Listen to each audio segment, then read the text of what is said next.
Structure को बताने में साइंटिस्टों में लिटरली रेस लगी थी, कौन पहले बताएगा डीएनए का स्ट्रक्चर, क्योंकि जो बताएगा उसको नोबेल प्राइज मिल जाएगा। और यहाँ पर वॉटसन क्रिक का नाम आता है। 1953 में इन्होंने डीएनए का डबल हेलिक्स मॉडल दिया था, बट इसकी कहानी थोड़ी सी पेचीदा है। कुछ बुक्स के हिसाब से यहाँ पर पहली बार जो है साइंटिस्टों ने कुछ अच्छा नहीं किया था। बताता हूँ कैसे। देखो कहानी कुछ ऐसी है, दो साइंटिस्ट हैं, एक रोज़ेलिन फ्रैंकलिन और एक मॉरिक विलिकिंस। ये दो साइंटिस्ट हैं ना, एक रोज़ेलिन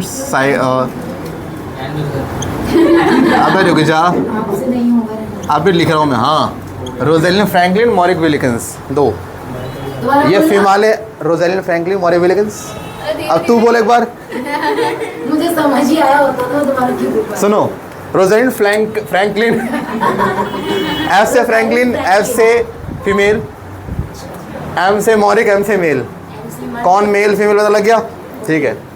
अब सुनो कहानी क्या है। ये है फीमेल, ये है मेल। अब ये दोनों ना, इनका एक प्रोजेक्ट था किसके ऊपर? एक्सरे क्रिस्टलोग्राफी के ऊपर।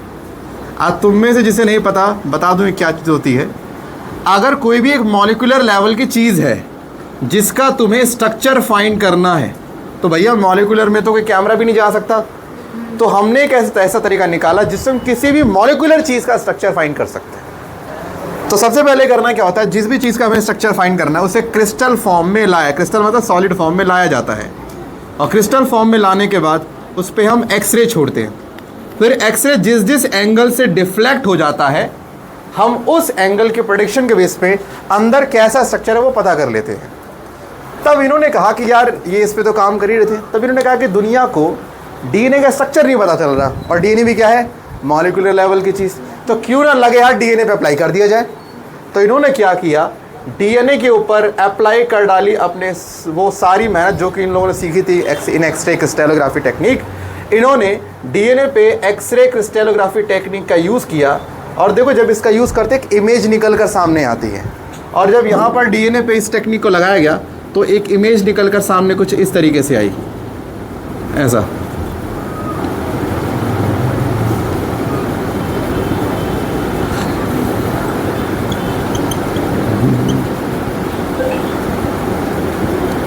ये कुछ इस तरीके से ये इमेज निकल कर आई। कब? एक्सरे क्रिस्टलोग्राफी की, जब हमने डीएनए पे अप्लाई किया। लेकिन भाई इस रॉ डेटा को ये दोनों क्रैक नहीं कर पा रहे थे कि इस डेटा का मतलब क्या है। जैसे होता ना कि आपके सामने इन्फॉर्मेशन आ गई है, सोचो किसी दूसरे ग्रह से इन्फॉर्मेशन खुशी के पास आ गई है, ओ बट ये उसको कंक्लूड नहीं कर पा रही इसमें है क्या मैसेज। ठीक, तो ऐसे ये भी कंक्लूड नहीं कर पा रहे थे कि जो हमें डेटा मिला ये बताना क्या चाह रहा है डीएनए के स्ट्रक्चर के बारे में। इतने में इनकी मुलाकात होती है Maurice and Wilkins, sorry Watson and Crick. तो कहते हैं कि इन्होंने प्यार के झांसे में फंसाया। कहते हैं कि हाँ भाई सच करने वाला, लेकिन कुछ बुक्स कहती हैं वॉटसन ने अब प्यार का झांसा दिया फ्रैंकलिन को कि हम तुझसे बहुत प्यार करते हैं और हम आपके साथ ज़िंदगी भर साथ रहेंगे। लेकिन वो सब षड्यंत्र था। पहली बार हिस्ट्री में जिसने काटा वो फीमेल नहीं, वो मेल था, और अपने ज़रूरत के हिसाब से काटा। और फीमेल नारी जाति आज तक उसका बदला लेती आ रही है, लेती रहेगी। तो कहते हैं, देखो मैं ये नहीं कह रहा हूँ सही जोड़, बट ऐसा कहा जाता है, कहानियाँ बन जाती है। तो कहते हैं इसने दोस्ती करी और इसको फंसाया अपने प्रेम जाल में, सो दैट इससे ये इन्फॉर्मेशन ले सके जो डेटा इसके पास था। क्योंकि अपना डेटा लड़की क्यों देगी उसे भाई? हाँ कि ना? लड़की अपनी पेंसिल शेयर ना करे, डेटा की तो बात ही छोड़ दो तुम। तो हुआ क्या, कहते हैं मॉरिक विलिकिंस की हेल्प लेके, ठीक है, रोज़ेलिन फ्रैंकलिन ने डेटा यूज़ किया, किसने? वॉटसन क्रिक। कहते हैं जैसे डेटा मिला उन लोगों ने बातचीत बंद कर दी, ब्रेकअप। और फिर उन लोगों ने इस डेटा पे लग गए स्टडी करने में, और इस रॉ डेटा पे स्टडी करने के बाद कुछ दिन कुछ महीने लगाने के बाद इन्होंने पता कर लिया डीएनए का स्ट्रक्चर क्या है। अब इतने टाइम तक सोचे कि जी यार वो मिल क्यों नहीं रहा हमसे, ऐसा क्या गलती कर दी मैंने। ये बेचारी बन रही थी पायल मलिक, नहीं पता लगा। चल गया। कोई बात नहीं, आप जमाने थोड़ा पीछे चले गए, थोड़ा सा आगे रहिए, आपको मालूम पड़ेगा। पैरेलल लिख नहीं पता, अटैच होने का। अबे और रुक जा, कोई इतनी बड़ी सेलिब्रिटी नहीं है, ठीक है। ये अच्छा था। सुन ले, उसकी दो बीवियां अब उसकी हैं। 2 बीवियां हैं। हाँ, इसने एक मुंह का मारा नहीं बोला। तो बिग बॉस देखती है?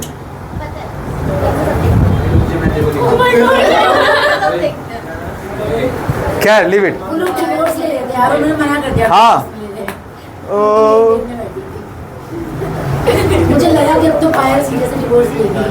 अरे बस भाई। भाई इस डेटा को यूज करने के बाद भाई साहब ने पता कर लिया डीएनए का स्ट्रक्चर। जैसे ही पता लगा, देरी नहीं करी दोनों ने, अगले दिन रख दी प्रेस कॉन्फ्रेंस, आ जाओ हम बताएंगे डीएनए का स्ट्रक्चर हमने ढूंढा है। और हल्ला खाती जी हमने ढूंढा है। इन दोनों का नामो निशान नहीं। उसका तो कटा ही था, इसका और कट गया। दे दे और डेटा उसको। ये अच्छा। सुनो सुनो सुनो सुनो, ये बीच में ऐसे आ गया। अरे असिस्टेंट था ना इसका। अच्छा इसका असिस्टेंट, ओके। असिस्टेंट नहीं, असिस्टेंट। असिस्टेंट। तो भाई रॉ डेटा का यूज करके भाई साहब ने बता दिया कि डीएनए का मॉडल क्या है, डबल हेलिक्स मॉडल। अब इस डबल हेलिक्स मॉडल रुक जाओ अरे पायल वो छोटी वाली जो छोटी है यार, सब देखते हैं लोग। ये भगवान का क्या होगा, इतना तो मुझे नहीं पता। बस तो पता है कि हाँ अरमान मलिक और उसकी 2 वाइफ है, बस इतना मुझे। कितनी ज्यादा सुंदर है पायल, ठीक है अभी। लड़की लड़की पसंद कर रही है, मैं क्या इधर टॉपिक पे ध्यान दे ले। अब लड़के को क्या करे, सोच रहे होंगे मतलब। मैं तो सोच ही रहा हूँ। कोई बात नहीं। हमारे में सब क्या है जो दो लड़कियों से पीछे है? वो तो उनसे पूछ ले। भाई जो उसे जिम का पैसा लेगा, उसका तो 200 करोड़ की प्रॉपर्टी है। आप ऐसा उसके पास जब ये बीवी बच्चे ये सब कंटेंट आ गया उसके पास, कंटेंट मिला बड़ा सर उसको, फेम मिल गया, और कंटेंट क्या उसके चाहिए। बीवी बच्चे। गया गया वो गया, आउट ऑफ गया। तो जहाँ खोया पड़ा है क्या? ये अपने खुद के अबे तेरे को दोनों सेम दिख रहे हैं, तो फिर अलग है। ये झूठ बोल रहा है, ये धोखा खा के आया पक्का। क्योंकि साथ में काम करते थे।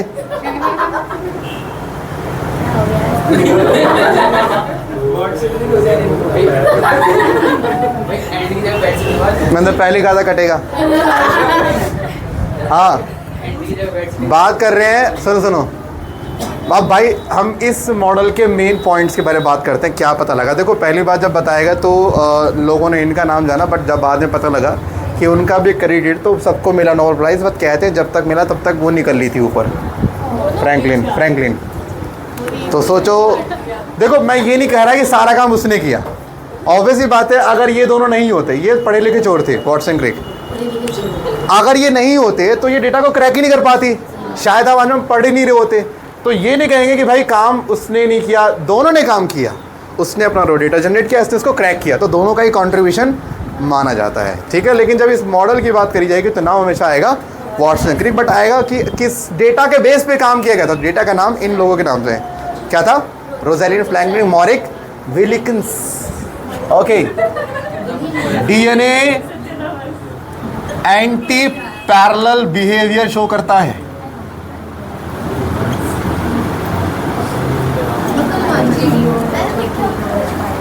सुनो, एंटी पैरेलल बिहेवियर क्या हो रहा है? दर्श जा रहा है सेंटर से घर, इसकी वाली जा रही है घर से सेंटर, दोनों की मुलाकात हुई, लेकिन डायरेक्शन क्या है? तो जब डायरेक्शन अपोजिट हो, दैट इज क्या? Anti parallel. यानी कि डीएनए में 5' to 3' एक स्ट्रैंड की डायरेक्शन और अगले की 5 से 3 की डायरेक्शन उल्टी होती है। ज़्यादा लास्ट क्लास कराया था मैंने, 5 से 3 दोनों में उल्टा होता है। इस तरफ अगर 5 और 3 तो इस तरफ ऊपर 3 और नीचे 5 होगा। तो इसको बोलते, अच्छा अगर 2 लाइनें सेम डायरेक्शन में जा रही हो तो पैरेलल। चलो ये तो पता है तुम्हें।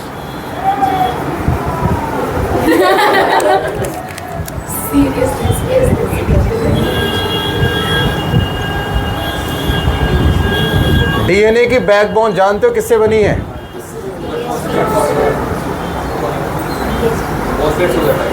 डीएनए जो है ना, डीएनए एक सीडी के माफिक होता है, हाँ कि ना? इस सीडी के माफिक स्ट्रक्चर में ये जो आप देख रहे हो बांस से ये स्ट्रक्चर, ये इसके बैकबोन है। जिस स्ट्रक्चर से वो अपना पोजीशन होल्ड रखे उसको क्या बोलते हैं? बैकबोन है। हमारे में रीढ़ की हड्डी है, सोच हमारे में नहीं हो तो हम कैसे होते, डाउन टू अर्थ होते। बहुत ज्यादा होते हैं। नहीं तब तो बिल्कुल ऐसे नीचे गुंडी नीचे पड़ी होती, बेटा बेटे उठ जा रहा है, कहाँ जा रहा है। तो बैकबोन हमारी बॉडी में हमारी बॉडी को पोस्चर को मेंटेन कर रहा है।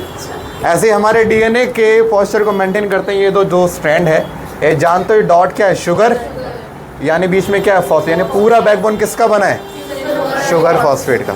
और तुम में से लग रहा सर नहीं बैकबोन तो ये है, एक काम करो हवा में डंडे रख के देखो। लेकिन हाँ इन दो डंडों को आप ऐसे रख सकते हो, हाँ के ना, किसी भी सपोर्ट से, लेकिन आप ऐसे स्टेप्स को हवा में नहीं रख सकते, तो क्योंकि सीढ़ी इनके दम पे टिकी है, ना कि बीच वाले के दम पे। क्या समझ आ रहा है, रुक जा, ऐसे कैसे आ रहा, 2 मिनट रुको। आज बोर्ड नहीं हुई, आज बोर्ड अरे क्या बात करते हैं। 2 पॉइंट याद हो गए, एंटी पैरेलल। अब आएगा और मज़ा। यहाँ पर हम एक रूल लगाते हैं, पहले एक पढ़ लेते हैं। डीएनए जो है वो कॉम्प्लीमेंट्री नेचर शो करता है, कॉम्प्लीमेंटरी नेचर। अरे ठीक है भाई, हाँ तो ई तो है ही, हाँ था ही था। कॉम्प्लीमेंट्री नेचर, ये क्या होता है कॉम्प्लीमेंट्री नेटूरे? सेम बट डिफरेंट नहीं, डिफरेंट बट डिफरेंट। ऑपोजिट को कॉम्प्लीमेंट्री कहते हैं, क्या बोला आपने अभी? ऑपोजिट को कॉम्प्लीमेंट्री कहते हैं। डीएनए में अगर यहाँ पर ए है तो सामने वाले में क्या होगा, टी। ऑपोजिट है कि नहीं, बोल हाँ, ऐसे नहीं, हाँ बहस करती है वैसे। यहाँ जी तो सामने क्या होगा, अरे वाह समझदार हो तुम तो भाई। सी है तो सामने क्या होगा, अरे वाह। टी है तो सामने क्या होगा, अरे वाह। ए है तो बस इतना ही, ज़्यादा तारीफ नहीं मिलेगी, इतना तो पता ही है, ठीक है। यानी डीएनए के अगर आपको आधे स्ट्रैंड की इंफॉर्मेशन पता हो तो सामने वाले को हम खुद पता कर सकते हैं, दैट इज कॉम्प्लीमेंट्री बिहेवियर। इसको पता कैसे लगा कि रात को खुशी गई थी सपने बताने के लिए, ए वॉटसन भाई सुन, विनय सर तेरे को पढ़ाएंगे आज, साल नहीं सर पढ़ाएंगे आगे चल के कि डीएनए में कॉम्प्लीमेंट्री बिहेवियर होता है। ऐसा नहीं, लॉजिक के साथ होना चाहिए। ये बता के था इसने, एक साइंटिस्ट है चारगाफ्स रूल। भाई काम कीजिए, 3 पॉइंट रट्टा मारना। पहली बात है डीएनए ये अप्लाई किसके लिए होता है, डीएसडीएनए। देसी डीएनए होता है ये नहीं, डबल स्टैंडर्ड लोग भी होते हैं नहीं।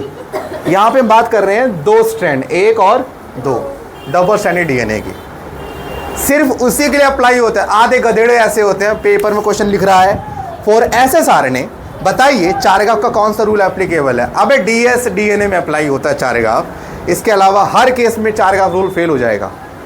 जब भी क्वेश्चन सॉल्व करोगे पहले ये पढ़ना कि ऊपर क्वेश्चन में डीएसडीएनए मेंशन कर रहा है कि नहीं कर रहा है तो क्वेश्चन सॉल्व करना, वरना घर आ जाना, ठीक है। हाँ छोड़ दी।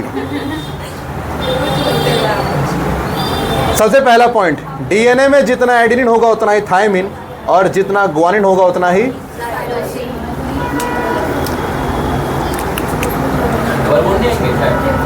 अबे इक्वल है ये।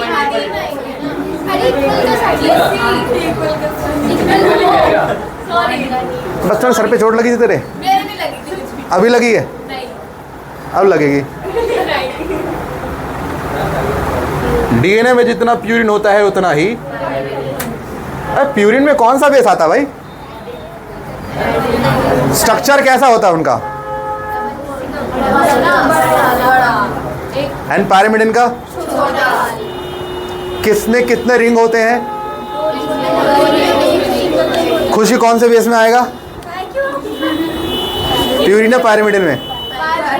देख मैं खुशी उसे देख, यही तेरी दोस्त है ना, देख देख देख देख देख, किसी ने कुछ नहीं कहा, इसने कहा था देख, वो भी कह रही थी।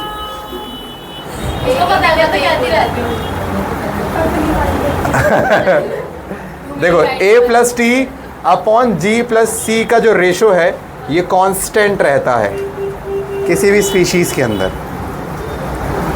तीनों अलग अलग हैं, जोड़ने मत लग जाना, ये 3 रूल है चारगाफ के, rule number 1, rule number 2 and rule number 3। ठीक है। अब ये कह रहा है कि जो भी DS DNA है उसमें A जोड़ लो, T जोड़ लो, 10 और 20 जो भी नंबर जोड़ोगे और इनको जोड़ लो। जो रेशो आएगा, मान लीजिए ह्यूमन के लिए निकाला आपने, रेशो आया 1, तो दुनिया के सारे ह्यूमन के रेशो 1 ही आएगा, चाहे वो किसी भी कंट्री में क्यों ना रहता हो। और आपने डॉग की बॉडी में ये A+T/G+C का रेशो निकाला, 0.9 आया, तो दुनिया का कोई भी कंट्री हो, कोई भी डॉग हो, कोई भी ब्रीड हो, रेशो क्या रहेगा? 0. या एक स्पीशीज़ के लिए ये वैल्यू कांस्टेंट रहती है, लेकिन अगर आप स्पीशीज़ को ही चेंज कर दोगे तो वैल्यू भी चेंज हो जाएगी। अब इन 3 रूल को पढ़ने के बाद, समझने के बाद वाटसन क्रिक इस नतीजे पर पहुंचे, ये तभी पॉसिबल है जब DNA में क्या हो? Complementary behaviour. अब अगर इसके ऊपर मैं आपको क्वेश्चन दूं तो क्वेश्चन बड़ा आसान है। मान लो किसी DNA में 15% एडेनिन है, तो बताइए थायमिन कितना होगा, ग्वानिन कितना और साइटोसिन कितना होगा? देखो, जितना A उतना T, यानी एडेनिन 15, थायमिन भी कितना? अब दोनों का मिला के 30% हो गया, तो इनका होगा 70%। कितना होगा? 35 और, अरे वाह, ये सुनना चाहते थे? नहीं बोलूँगा, रुक जाओ। अगला क्वेश्चन है, मान लीजिए साइटोसिन है 11%, बताइए एडेनिन कितना होगा?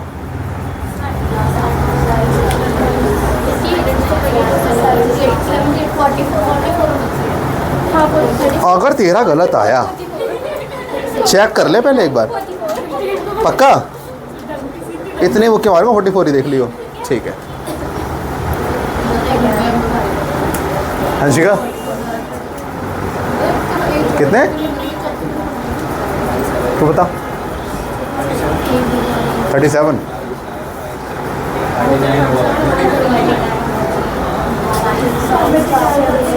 हाँ भाई, तू बता। 38।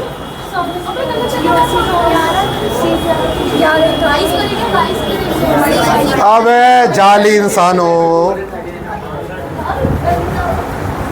मैं कर रहा हूँ। तुम में से जिसका गलत आया, भगवान करे जिंदगी भर सिंगल रहो, क्योंकि इतना सिंपल सा क्वेश्चन था, इतना सिंपल क्वेश्चन था ये। साइटोसिन 11, तो ग्वानिन कितना हो गया? 11, C और G 22 हो गए ना, तो A और T मिला के कितना होगा? 70। 78 का हाफ क्या होता है? तो आंसर क्या है? 39। और अब किसका गलत था? तुम तो रहोगे ऐसे, और सही किसका था? हाँ, तेरा तो अब मामला सेट हो गया आज, तो रहने दे, क्या फ़ायदा। कर ले क्वेश्चन, क्या था हो भी जाए, भरोसा नहीं है। अच्छा सुनो, आप लोग हो पागल, बोलो हाँ, बता तुम कैसे? आप लोग इतना लंबा कैलकुलेशन क्यों करता है भाई? अगर मान लो मैंने आपको बोला एडेनिन 11, अगर मैं आपसे नॉन पेयरिंग वाले का पूछ रहा हूँ, जैसे A की पेयरिंग किससे होती है? T से। A की पेयरिंग ना तो G से होती है ना C से, यानी G और C इसके लिए क्या हो गया? Non pair. जबकि T वाला क्या हो गया? पेयर कंडीशन में हो गया। अगर मैं आपसे पेयरिंग वाला पूछता हूँ तो सिंपल वही आंसर लिख दोगे, और अगर नॉन पेयरिंग वाला पूछता हूँ जिससे इसकी पेयरिंग कभी होती ही नहीं है, तो बस आप 50 में से माइनस कर दो इस वैल्यू का, आंसर आ जाएगा। कितना आएगा? ये आएगा G, फिर जितना G उतना C।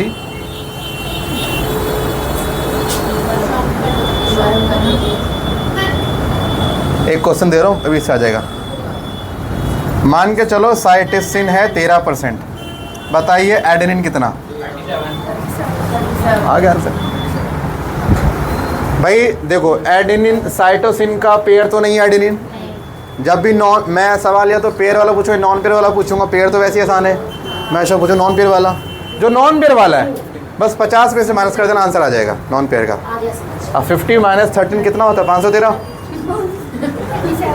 37। अच्छा, वो थोड़ी सी मैथ मेरी वीक है ना, बता दिया करेंगे, ठीक है, ऐसे निकालना है। ओके, अब मेरे को ये पूछना है, इसमें मैंने रूल नंबर 1 लगा दी, ठीक है।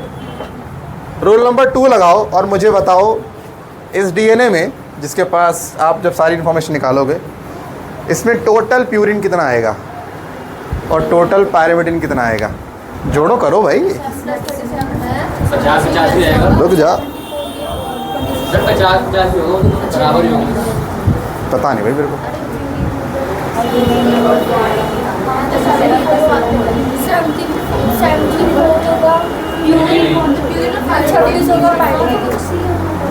74 होगा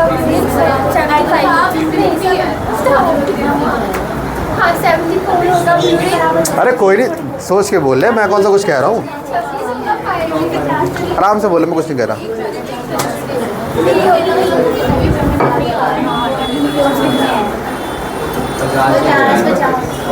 पचास होंगे। तुम पागल बोलो, हाँ तू तो वहाँ पागल है। डीएनए दो चीज़ से बना, प्यूरिन और पायरिमिडिन। कोई चीज़ अगर दो चीज़ से बनी है, रेशियो कैसा रहेगा हमेशा? 50-50 रहेगा। और ना ऐसा कौन सी मैथमेटिक्स कह रही 51-49 से मिलके एक इक्वल चीज़ बन सकती है? बोल पागल है कि नहीं? यकीन ना तो कर ले चेक, देख बताता हूँ मैं। और बता रहा है मैं भाई, 2 मिनट रुक, 2 मिनट रुक। सी इतना तो जी कितना आया? 13। अगर ए 37 तो टी कितना आया? प्यूरिन का मतलब क्या होता है? ए प्लस जी। ए कितना है? 37। जी कितना है? 37 प्लस 13 कितना आया? 50। फिर भी कुछ लोग इसको भी सॉल्व करेंगे, नीचे भी जोड़ेंगे 2 बार। अबे तो 100 में से 50 गए तो अगला बचेगा 50, लेकिन फिर भी जोड़ोगे। जोड़ लो भाई, मुझे पता है जोड़ोगे। C plus T. साइटोसिन कितना है? 13। थायमिन कितना है? कितना आया? 50। आया 50-50। यही तो मैं कह रहा था, ये तो हमेशा आंसर 50-50 आएगा, ये तो कभी सॉल्व ही नहीं करना। हाँ ये करना हो सकता है भाई, इसमें तो ऑब्वियस बात है। तीसरे रूल में आपको ए प्लस टी अपॉन जी प्लस सी का रेशो आप कर सकते हो अपने हिसाब से। पता लगा 3 रूल कैसे अप्लाई करने हैं? पहले इतना फोटो क्लिक करो जो भी ये करना है।